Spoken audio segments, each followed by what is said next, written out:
Welcome back to our community. I'll tell you, I am always just blown away by the cool people that live in our community, and one of them is sitting right here, Liz Ryan. She's written a book, My Mommy Had a Miscarriage. First of all, you are hitting more families than you ever knew. You realize that, right? I am now. Mm-hmm. Yeah, it's kind of coming. We were just talking to our neighbor this weekend. They're 73, and I asked how many kids they had just as a reminder, and I thought 4, and he ended up saying 3, but we had 2 miscarriages. And I was blown away because his miscarriages were 41 years ago. Yes. So not, yesterday. So this guy, which isn't normal, of that age, I would say, to talk about miscarriages, is just talking with my husband about his 2 babies that he lost. And I was thinking, this is crazy. That was 40 years ago. Still fresh. Right. Yeah. And October is Infant Loss Awareness Month? Yeah, October 15th is Infant and Pregnancy Loss Awareness, which was my original date to publish. I'm like, oh, we'll do that. And then I just kept on wanting to bump it up. And turns out it's going to be about October 1st that it will be released. Perfect. Which will be good because then you can have it by October 15th. Absolutely, and use it. Very useful for any October 15th acknowledgments that are taking place. Right. So you do have something big in the works, right? Yes. As far as a release, tell us about it. So we are having a book release event September 30th. It's at the Silo Art Studio in downtown Canton. And it is a book release because I happen to write a book, but it's more so my vision is for families who have lost babies to just come together and celebrate their babies and support each other, because there's a lot of support that's out there that most people don't know. And come away with beautiful gifts. Tell us again the studio that you're using. It's Silo Art Studio. Where is that located, please? It's 431 4th Street, Northwest Canton. So it's in the Arts District, right under all the hung lights. Now, will that continue to be there like the next weekend for First Friday? Will people be able? It won't. Okay. No, there's a local shop actually called The Local that I think we might set up our books there as well to sell, which is a few streets over. How can people get this? So the main distribution you can get it on is Amazon.com. So once it goes live on October 1st, anybody can order it on Amazon. And then the next step is trying to get it in stores, which is I don't think as tricky. It just takes more footwork to try and contact local stores to get them. You kind of have to prove yourself that you would like them to carry your book. Well, show it to anyone and they're going to jump. Let me just encourage you with this, because you've gotten something here that it doesn't exist anywhere. I think there's a need for it, and you've done it really, really well. And, find a need and fill it. You've absolutely found a need and you're filling it. And I can't imagine any bookstore turning you down once they get a chance to look at it and to see your beautiful drawings and your beautiful writing. Thank you.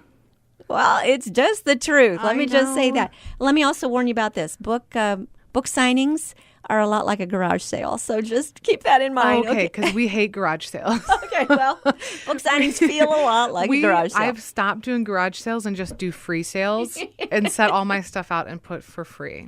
Oh, what a good idea. Yes. Okay. Yes. So marketing this book, what do you have in mind as far as how to do it? So marketing, I've done social media, which is a learning curve. Where do we find you? Is it a Facebook page? On Facebook I'm on. It's called Author Liz Ryan. And then Instagram, it's called author.liz.ryan. Okay. So relatively the same. Pretty much. And then that is where my main marketing is. And we're going to be featured on a few blogs. And so it's kind of, again, like the illustrations, one thing after the other. So trying to figure out where the next place to go is, which would be, the Barnes and Nobles and the local bookstores, and trying to hustle my book, I guess. I can't imagine anyone saying no. Yeah. And self-publishing is selling your book, I guess. It is selling interesting. Yourself. Why did you pick self-publishing as opposed to going with a publishing company? One, I would say impatience. And two, I would say because I wanted it to be my story and not get edited. Mm-hmm. So I wanted to make sure I had the right words in there that were direct. Here, reading the words, "my baby died," is a little harsh for some people who haven't been through that. So if you haven't had somebody that's been through a miscarriage, it's harder to understand. And just because I wanted to get it done quickly. So I felt like it would be hard to maybe get people to get on board with the concept of my book and be okay with it. Again, maybe not, but I feel like those were harder hoops for me to jump through. Mm-hmm. Once I researched self-publishing, it seemed doable because I love checklists. So all I needed to do was follow my checklist, and that's what I did. There you go. And then, which company did you use? I used CreateSpace. Mm-hmm. So CreateSpace is a part of Amazon, mm-hmm. and you can publish your books, and then they'll be on Amazon? And they'll be on Amazon all throughout the world, which is kind of nuts. I mean, have you started to grasp that yet? Nope. Your husband really, really kind of laid down the gauntlet for you. Here and you himself. Go. Yes, here, write a book. Oh, okay. Sure thing. 3 days later. It was 3 days later? It was. He gave it to me February 14th. For Valentine's Day, and February 17th was my first entry. And by the way, he hates Valentine's Day. Oh, and this Valentine's Day, he surprised all of us with gifts, the kids and I thought I had a new husband. And so I was like, what is going on? Well, something must have really, I just see God's fingerprints all over this. He inspired your husband to inspire you to do this. Right. Really gave you the material, and my goodness, I'll tell you, I'm blown away. Yes. It's just beautiful. So what's next for you, Liz? What would be the next topic you plan on tackling? I do have 2 books that I would like to write on, and they're kind of piggybacking on My Mommy Had a Miscarriage. So they're still directed towards kids, but I haven't started writing them yet. I have a few paragraphs of my next book. What topic? Is it more about hard being stuff? A rainbow baby? So that What is a rainbow baby? So a rainbow baby is if you have a miscarriage and then you get pregnant again after, that baby that is born, or if you adopt after, mm-hmm. that is your rainbow baby. So it's kind of the rainbow after the storm, yes. Mm-hmm. One thing I've learned, though, is not everybody gets their rainbows, which mm-hmm. is really sad because I have friends that... Yeah, it's okay. They don't get rainbows. Yeah. That's the hard part. So it's trying to figure out something that goes with everybody, whether or not a baby comes after that rainbow. Mm-hmm. There's still something, but it takes a while. Yeah. So many families, if they decide not to adopt, sometimes they become foster parents. Sometimes amazing teachers or coaches or in some way have an impact on children's lives in some way. Right. And any of that would be considered a rainbow? Yes. And so, yeah, I've tried to look at it that way because I know in the community, rainbow babies are, literal babies. But I'm realizing that is a hard term because for the people that don't get their rainbows, that's even worse because that's what you just keep hoping for, and that term has caught on, and there's maternity shoots with rainbows painted on the bellies. Aww. And so it's very prevalent. How much pressure does that put on that baby? Right. That suddenly, I'm supposed to be special in some way.